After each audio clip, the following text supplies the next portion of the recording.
Hey, everybody. It is Tim Gillette here with the Tim Gillette Show.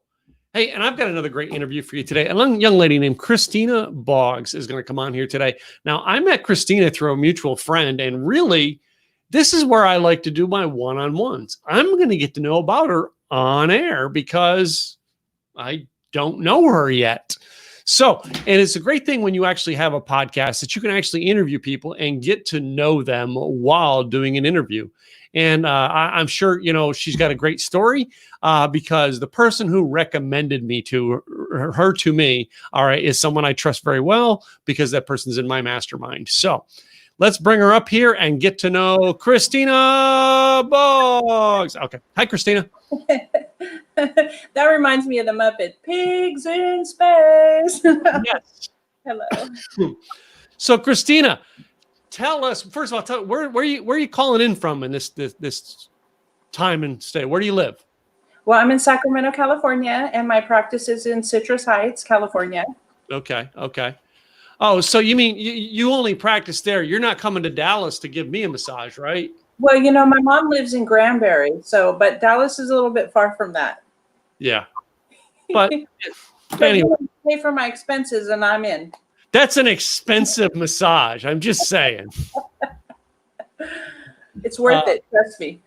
Yeah, I have somebody, because I'm out in Los Angeles a lot, and I actually have a young lady in Los Angeles who comes to my hotel room that, I have them like in areas when I work, I want to know. Very nice. And I get stressed out, man. And when I'm at an event, and it's so nice to be able to just go, hey, come to my room, my hotel room, and give me a massage and calm me the heck down. Yeah, so, and then you can relax after. I have friends who come from Rancho Cucamonga. I believe that's in the LA area also for my massage because they can't find anybody else that's as good. But I'm very glad you're in good hands. Yeah. Well, my girl here, I've been seeing her for 11 years. And my mom, when my mom moved here to Dallas, my mom started using her as well. Nice. So, yeah. Nice. So. Well, my mom kind of first introduced me to massage, and it was nice and relaxing. And then later I had massage therapy that was myofascial release because I used to favor my arm on the way home after being a medical assistant. That's when I really began to learn the power of massage. And I've been doing this for 11 years. So I'm glad you're in great hands also. And you recognize the value of someone knowing your body. And it's an investment that's worth, taking care of for yourself. Yeah. Well, I mean, I get down, Christina, to where knowing me, I'm dealing with some congestion and chest cold right now. Mm-hmm. And I called my doctor on the phone today because I have such a relationship with her that she knows me, right? And I tell her, this is what I'm going through. Okay, Tim, this is what you need to do. I do like seeing other people at that practice. I want to see her. Right. That's how in tune I am to be. So did she tell you to have some lemon tea and some honey because lemon cuts the phlegm, honey coats the throat? Did she suggest lymphatic drainage massage? I'm just kidding. No, usually it's pharmaceutical, but looking at everything as a holistic route. Where is this coming from? What is it? Is it an allergy season? Things like that. So yeah, and that's it. She knows what it is because I deal with the same crap every year. Right. She knows. But by the time she has to prescribe me medicine, she knows I've tried everything natural along the way till the point I'm like, okay, I can't beat it with honey and lemon this time. I need something better. Right. That's when she knows, because she knows I'm trying everything holistic before I try her. Well, I was a medical assistant for 10 years and I did home care and CNA work. I was in retail management for many years. But what ultimately brought me into wanting to really be a massage therapist was a client who had never slept in her own bed, never took a bath in her own bath in 17 years because she lived in a senior center. So she'd sit in her recliner all day. And I knew a lot of things from being a medical assistant. I knew home care. They teach you about how to assist the doctor or how to feed someone or clean them. And I just knew there was more that I can do. So now 11 years later, after doing hospice work for years, I've written a book. I'm wanting to offer a class on that.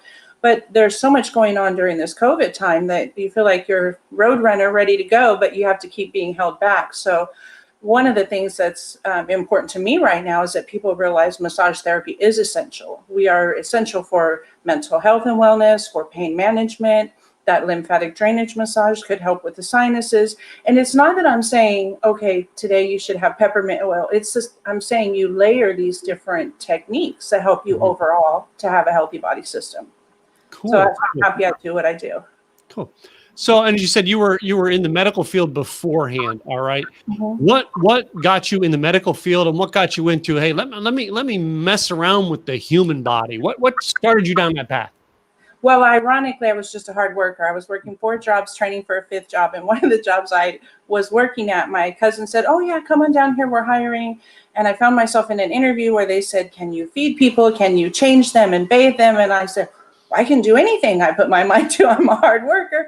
I had no idea what I was getting into. And it was a wonderful experience because now when I take care of somebody for an hour, I can appreciate all the other workers that are doing these hands-on everyday, techniques that people need for their daily living, activities of daily living and quality of life. But I can go in and do a different hands-on technique where sometimes people are afraid to be touched or even their family members to touch them because they're so sensitive or they just really don't know what's going on with their body system. So that's what brought me into it, was kind of just looking for work. And then years later, was that client in a small town. I was doing home care and I just wanted to make a difference. And I left her house thinking, this is what I want to do. So the financial crash of 2008 and 2009 is what actually brought me back to Sacramento to go to school.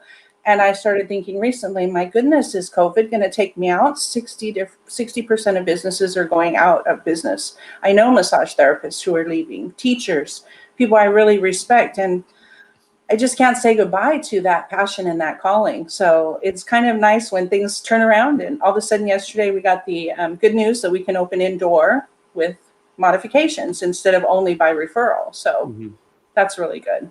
Cool. Yeah, I know. I mean, for me, it was like, through this whole process, it was getting to see my hairstylist and getting a massage. And those are things that matter to me because everybody I do business with, I have a personal relationship with. Right. And my hairstylist, first of all, I had long hair and I was cutting my hair off for my event. And I was trying to schedule that during COVID. And she's like, well, don't tell everybody when you got to cut because I'm not supposed to be cutting hair right now. And I'm like, okay, I won't. But they're going to see. All right. It's not like they're not going to notice that I got a haircut. Yeah. But, it's, as things are opening up now, were you teaching, though, or doing anything online or around helping people with things that they can do to help themselves when you couldn't get there? Like, were you doing any calls on Zoom, things like that? That's really interesting that you say that because I think at first I was in shock. I was probably with everybody else the first couple of weeks waiting when is this going to change? What is going on here? And then I started seeing a lot of people doing stuff and it almost felt like I'm doing well and you're not. And so I just didn't feel like it resonated right with me at the time. And I really felt like because people were concerned about money, I just didn't know what to do. And to be honest with you, Tim, my clients come to me when their back is out and they want me to fix them. So I offer meditation and theta healing and Reiki, but people don't call me for that necessarily because they know my hands-on technique and that's where they feel the Reiki energy and that's where I can fix them. And so my clientele doesn't necessarily engage that way. I have put it out there. I have a special right now. We can do that over the phone. We make these little creative crafts. I had one here and you put essential oils in and they're things that are just really, they make you happy, but that's not what people call me for. So now that the doors are getting ready to be open, we're doing much better because if I did what you're talking about, and I have a new office, haven't seen any clients in there yet at all, right? But if I did, it's $1,000 fine and you lose your license. Wow. So I would have to say goodbye to being able to help people. And I couldn't do that. Now things have been changing because I partnered with a chiropractor because you have to have a referral. Whereas now this week, thankfully that's lifted, but I'm happy to do those things. But I also want the option. Yeah. Cool. So, you've built this into quite a business. You love, you wrote a book, you said, what prompted the idea to write the book and do that? Well, I found myself when you're working in hospice, you don't want to be staring at the client or looking around their house as if you're, paying attention to things. So I would look off out the window. And as I was working, I just kept feeling myself being called to share this with more people because some of the things that happen in hospice, when you have a client, you don't know what to do if you're a massage therapist.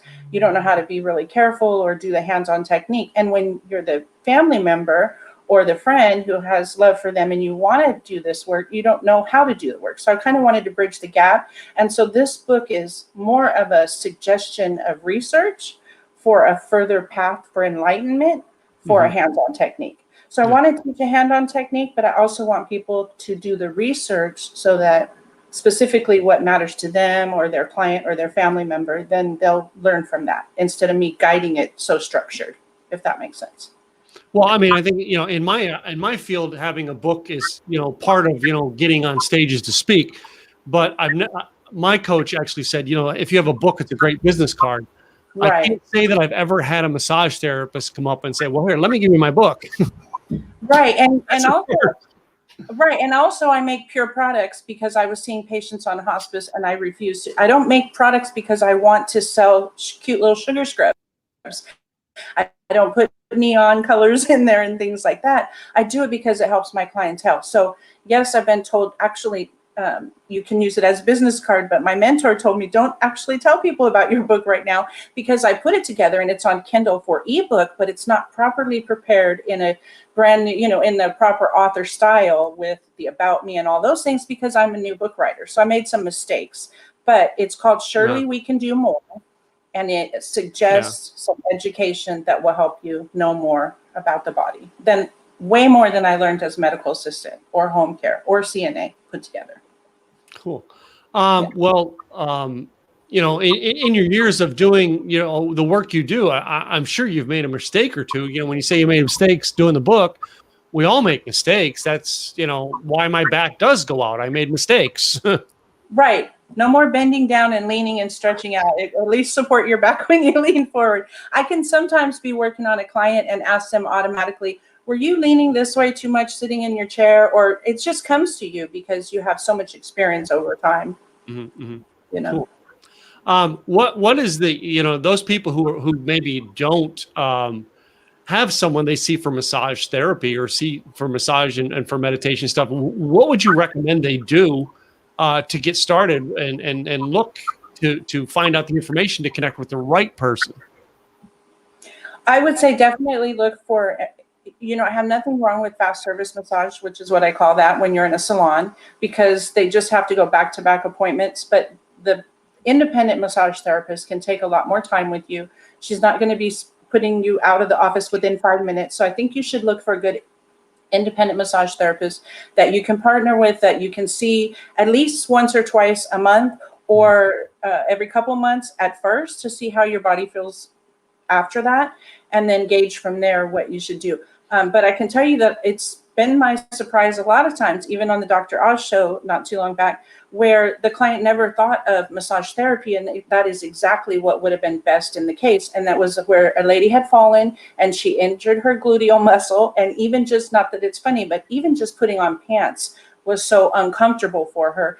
And ironically, what he suggested was massage therapy back when it initially occurred, because she had developed scar tissue over time. Now, the reason that I'm using that as an example is we have the muscle, we have the fascia, we have our skeletal system, we have our meridians, we have our chakras, we have all these different things going on in the body systems that if you go to an independent massage therapist, they generally have a little more time to see what's all going on and what their different layers of modalities will do best for you, instead of just, okay, I learned deep tissue, or okay, I learned Swedish or sports massage.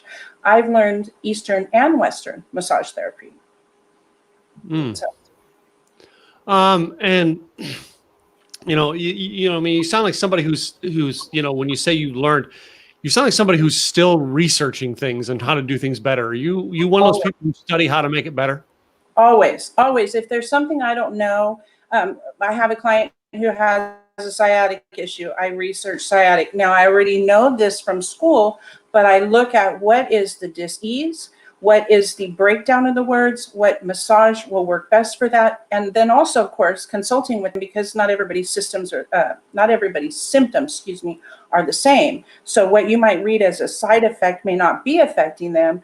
But when I do talk to them, and find out other things that are the secondary issues, then I can look back to the root cause of it. It could be a muscle in their abdomen. It could be the psoas muscle. It could be, different things that if they don't engage with me further about their health, I can't help them further. But if they do, there's a lot more that we can accomplish during that time. Okay, cool.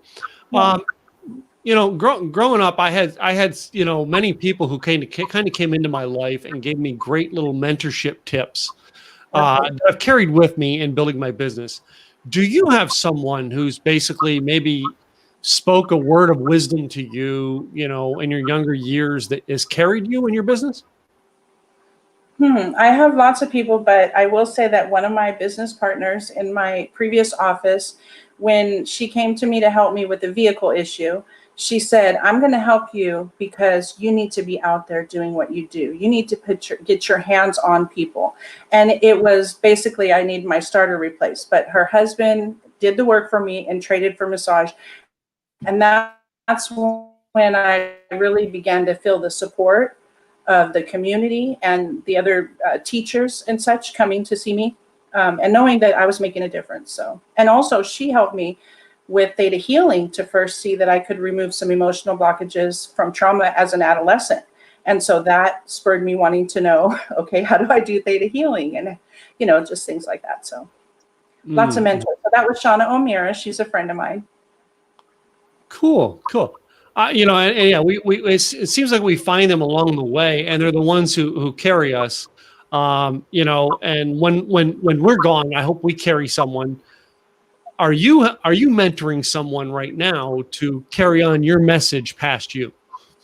I'm always offering the option to mentor to people. I think that sometimes, because of our home life and our children, sometimes we feel like we're bossing people around, or we're trying to be too helpful. My daughter explains me as a cloud, and she's or something like that. So I offer that. I try to do that. I have a friend that I've been trading with for 6 years, and I encourage her to go independent because I really want our profession to take care of our individuals that are doing this work. Fast service massage tends to put people out of business within 2 to 3 years because our carpals cannot work up to doing that many massages in a row. So initially, when you're a new student, it's great to work in a spa because you learn to do them back to back. But eventually, it will burn you out and it will injure you.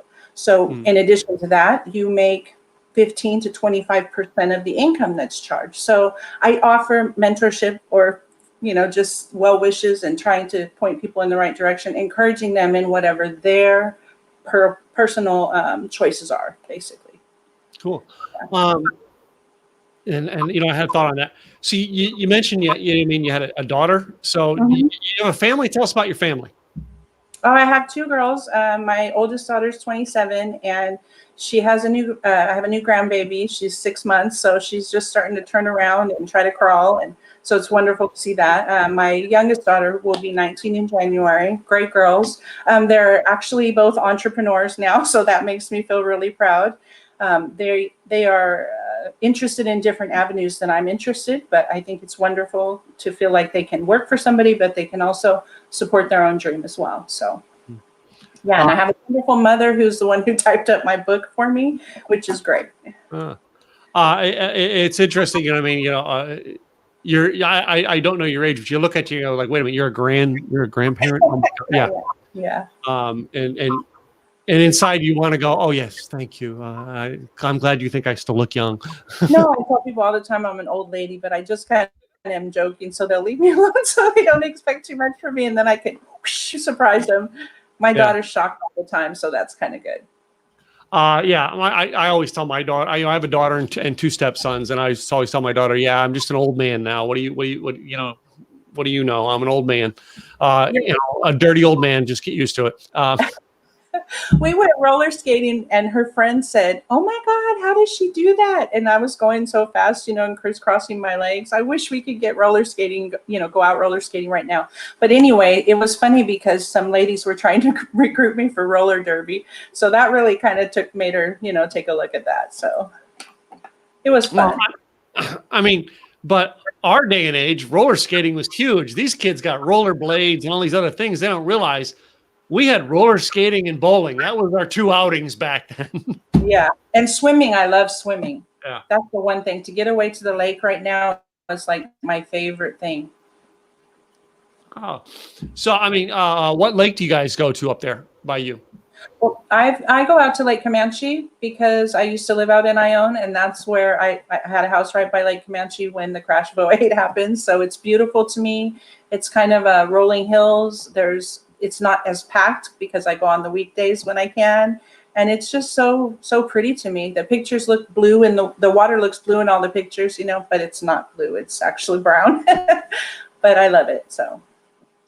Yeah, rollerblading didn't agree with my knees. Yeah, that's meniscus, I bet. Yeah. So it's funny, you bring that up. And Facebook user, by the way, you have to go to StreamYard.com/Facebook so that we can actually, and give them permission so we can actually find out who you are, because it doesn't tell us. But it's interesting that you come on and tell us what bothers you. I hurt my knees, all right, and you probably could tell me what I did when I was doing one of my rentals. All right. While I was putting floors down, my knees were killing me for a year and a half. Tell me what I did wrong, Christina. You probably were on your knees without any pads, and you damaged the patella. Isn't that what that's called? The front, the bone there that pivots, but it's not meant to be a supporter of your body weight all day. As soon as you said that you were doing the floor, I was waiting, but yeah. And the meniscus is medial or lateral. The medial or lateral meniscus is what helps you stabilize the knee on both sides. So when I had a client having that pain, I looked into research for how do I do massage for that. Mm-hmm. So one of my mentors a couple of years ago, it was actually the year we did our first blog and video con.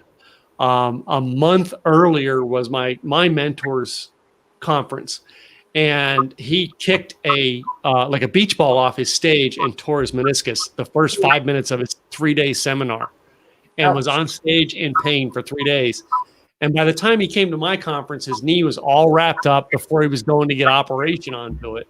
All right. And it's the same thing, Mike. That's a sensitive area to not have working for you. And, I often work areas, I think it's not inappropriate areas, of course, but I often work areas that people are not used to. What you're telling me right now makes me think about putting my thumbs up underneath the back part of the knee and lifting and really supporting that area so that the inflammation and where the muscles attach on the back, because now those muscles are supporting the front area that's inflamed so badly. So it's not, I call it the meanie work because it is restorative therapy, but it's not your nice fluff and buff, they call it relaxation massage. Yeah. So you probably by the sound of it, you probably could tell people what needs to be fixed by them telling you what's wrong in a phone call, right? Yes, I do pre-screening, and that's because I want to find out what's going on, so I have a little bit of an idea ahead of time. We definitely want to spend the time during a session properly, but I want to know ahead of time how best I can help you. Many people will say, oh, that's just something else. You don't need to worry about it. And I think then that's a huge miss, because if there's something I can do about it, I'm going to help you during this time frame, and it's your time. So interesting. So and how many years have you been doing it now, you said? Well, I started school in June of '09, and my training was a 15-month accelerated program, earning 1,180 hours training. The state requires 500 hours, and I have 1,240 now. So technically, I graduated in 2012, but I had my license as of 2010. Wow. And do you think you could probably get a number of how many massages you've done in the past 10 years? Not at all, because in the beginning I used tubs with a twin mattress, and I would use picnic bench because one of my teachers was from Hawaii, and he said he used a picnic bench and carried it around. So I put a mattress on tubs, and I would do 3 to 5 to practice at first, when I was a student, and I have done so many years. I mean, I have people that look me up after 6 years and they say, oh, you're still doing this? It's wonderful. And then they get the benefit of seeing where I am now compared to where I was before. So I have no idea the number, really. Now I work maybe 1 to 3 hours a week. Yeah.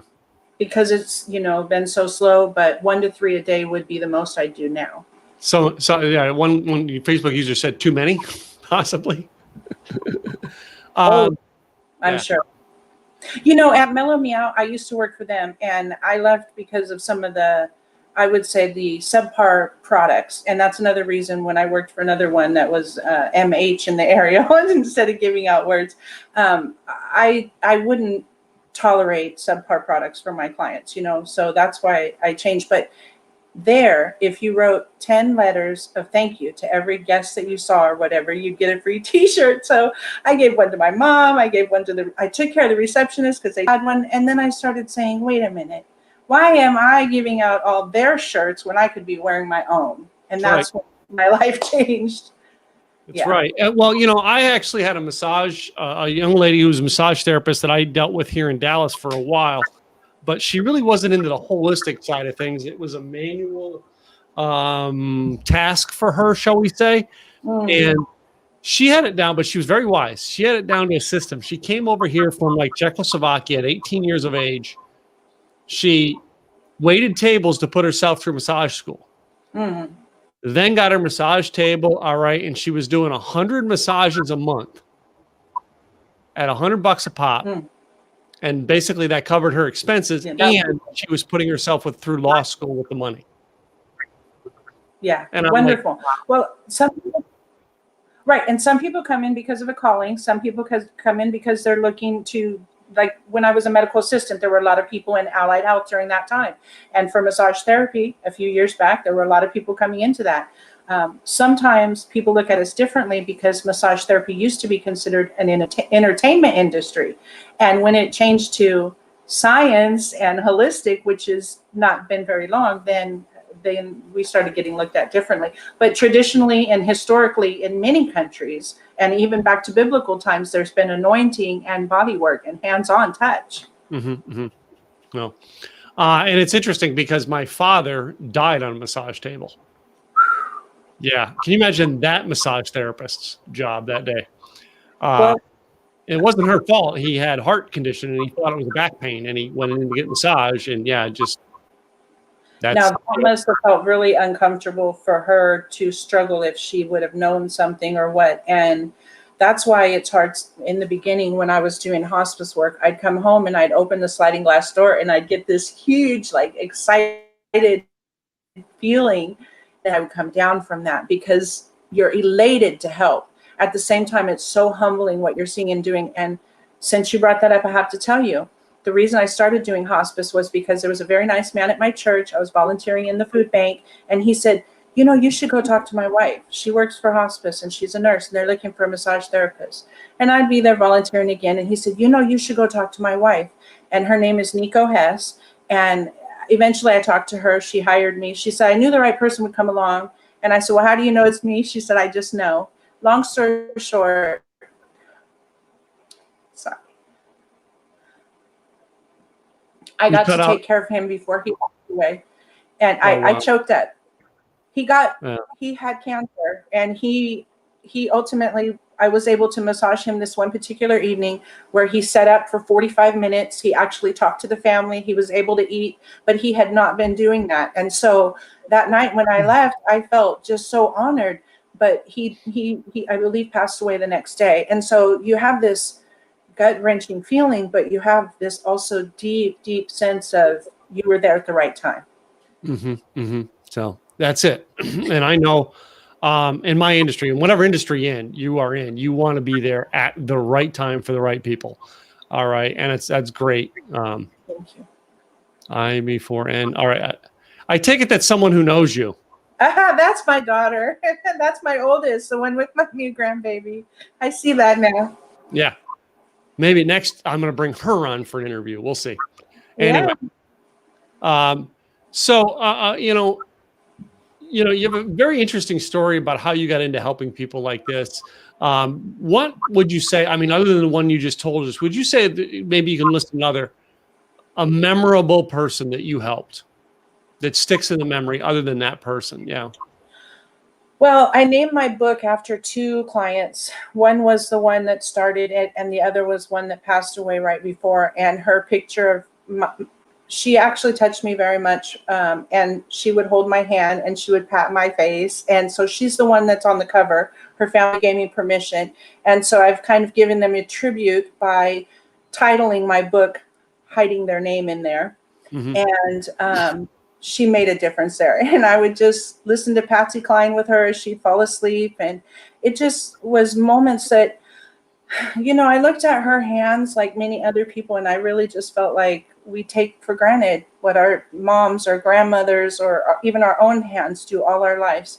And so those precious moments are what really made me feel like I had to write this book.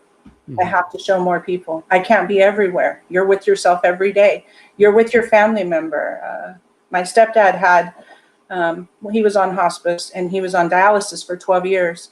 And just being there, helping my mom, and holding his hands and looking at him and just taking those precious moments that are very hard, but we need to be there and show up, Interesting stuff there. So you've got an interesting story, and you said you're doing the book, but are you doing anything like blogging or anything like that about the people who go through your life? I'm just curious because that's what I teach people to do.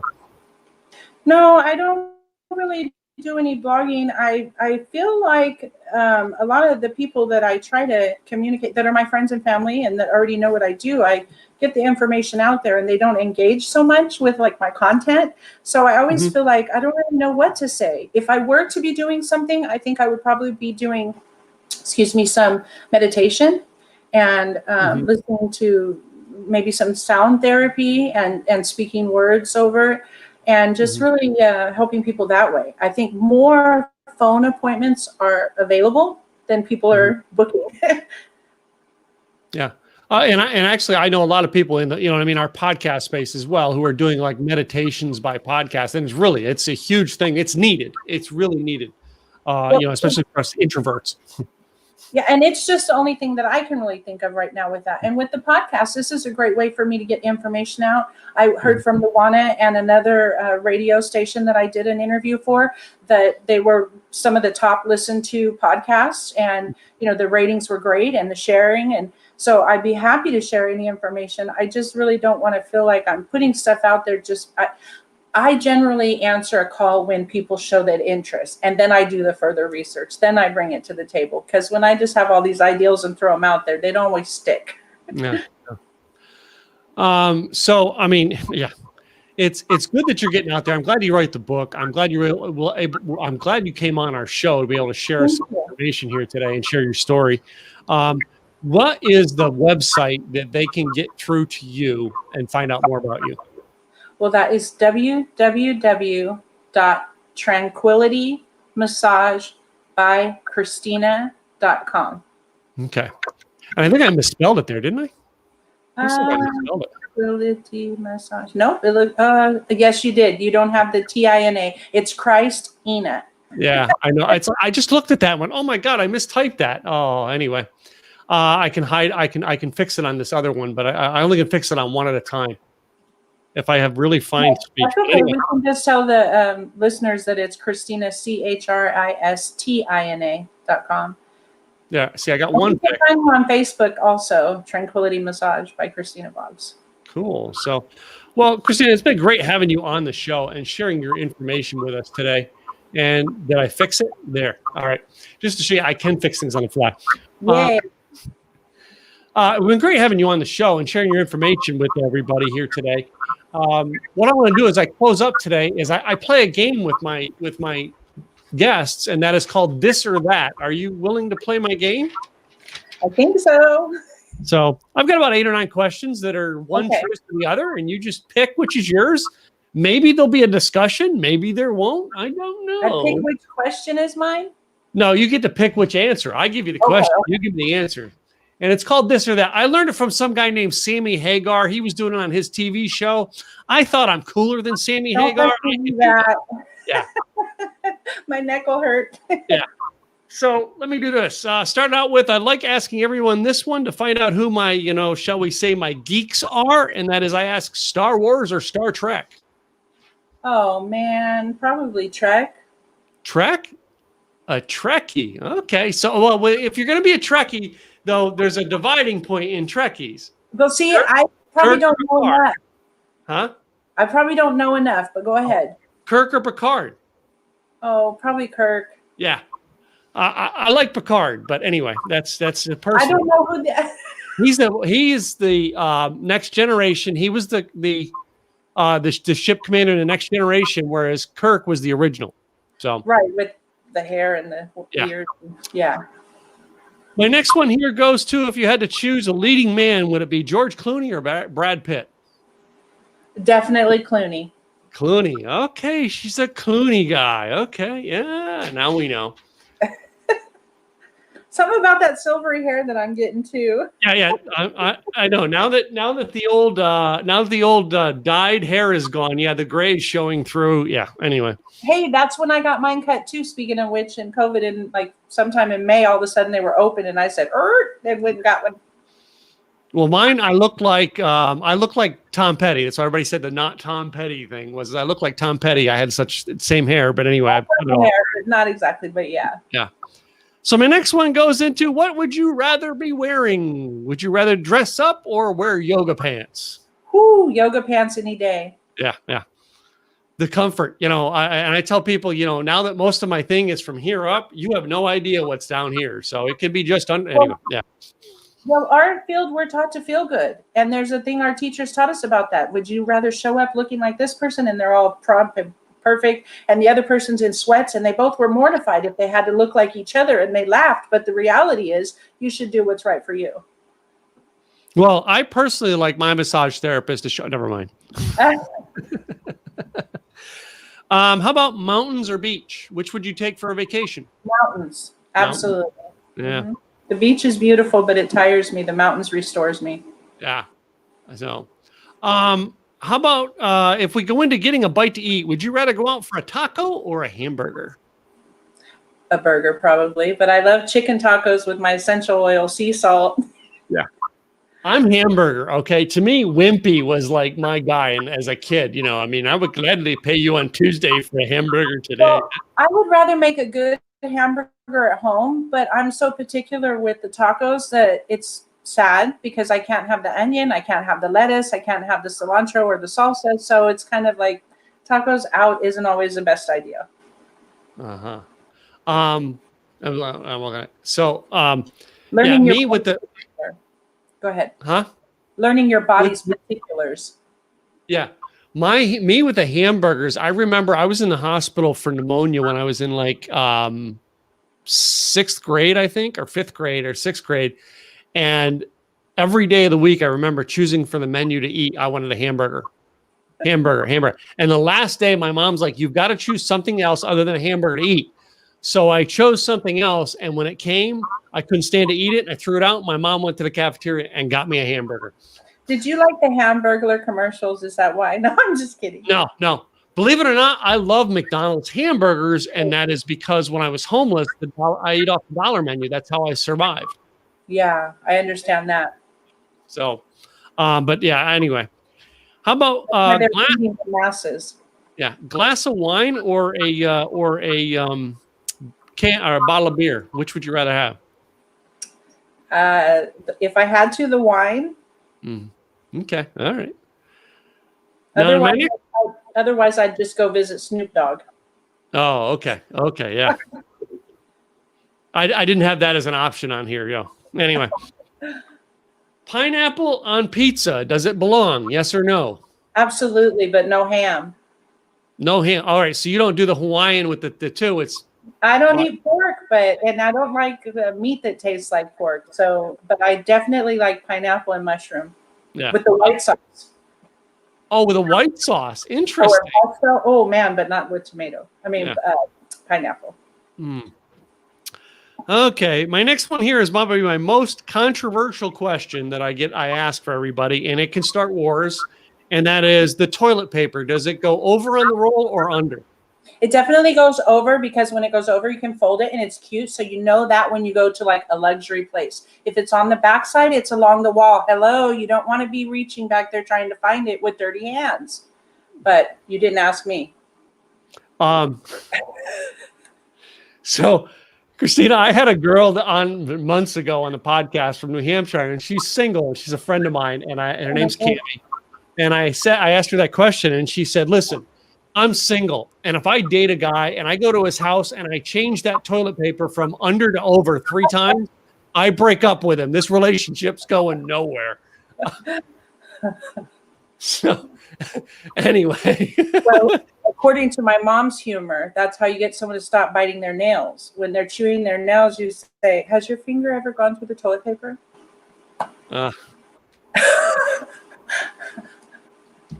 Bad. Yeah. Anyway, my last one that I like to ask everybody, and that is this, I guess for you would be personal preference. I don't know. Maybe you wear this. We're not going to get into that, but boxers or briefs? I would say briefly boxers. I had a girl one time. But those biker boxers that are fading ones, those are cool. So I had a girl on here one time when I asked that question. She said, "By the time I get down to that far, I hope he's got nothing on." But anyway. Oh, we're talking about him because I know the boxers don't really fit my size girl anymore. Anyway, you know they're shaped funny in the rear. Yeah. Some girls like to wear boxers. Good. Wear boxers. So I actually had, and it's like that question's gotten some unique conversations. One of the ladies I had on, she has a, like a sex type show. And I changed that question to her to granny panties or thongs. All right. And she was all over that. And I'm like, but I don't know you well enough to ask you that. So, but I do ask that because, and usually I'm asking, you know what I mean? Well, your husband wants, well, yeah, your boyfriend wants to know. And the one girl just was, well, by the time I get him to there, he better have nothing on anyway. And I'm like, oh. And in my industry, you try to keep everything aloof because you don't want them thinking about any of that. Good point. Yeah, you kind of have to stay back away from people like that. Do I get my zapper or my bamboo sticks or go for the gun on the ankle? I'm just kidding. So, well, anyway, Christina, it's been fun having you on the show today. All right. One more time, tell them your website so that they can actually both hear it on the audio as well as the video. Okay, it's at www.tranquilitymassagebychristina.com. Cool. So, Christina, I thank you for coming on today, sharing your story with my audience. All right. It's been fun. It's been entertaining. And I hope people get to know you better because you've been on here. So, thank you so much. Well, hold on. Let me put this comment up just so you know.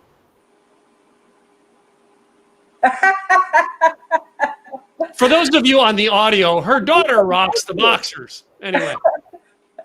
I think both my girls prefer that too. See, that's what I'm saying. So this has been a fun broadcast today. So thanks for coming on, Christina. To you, the audience, thank you for listening in today. I appreciate you coming in and checking out our show. All right. Do me a favor. Go check out tranquilitymassagebychristina.com. Check out Christina and see if you're getting the right treatment to your body. All right. And by all means, all right, when the book comes out, go get her book. Check this girl out. She's pretty cool to be on my podcast. That's all I got to say. Until next time, all right, guys, go subscribe over on Apple Podcasts, the TimGilletteShow.com, and I'll see you next time with another great guest. I'm Tim Gillette. Bye.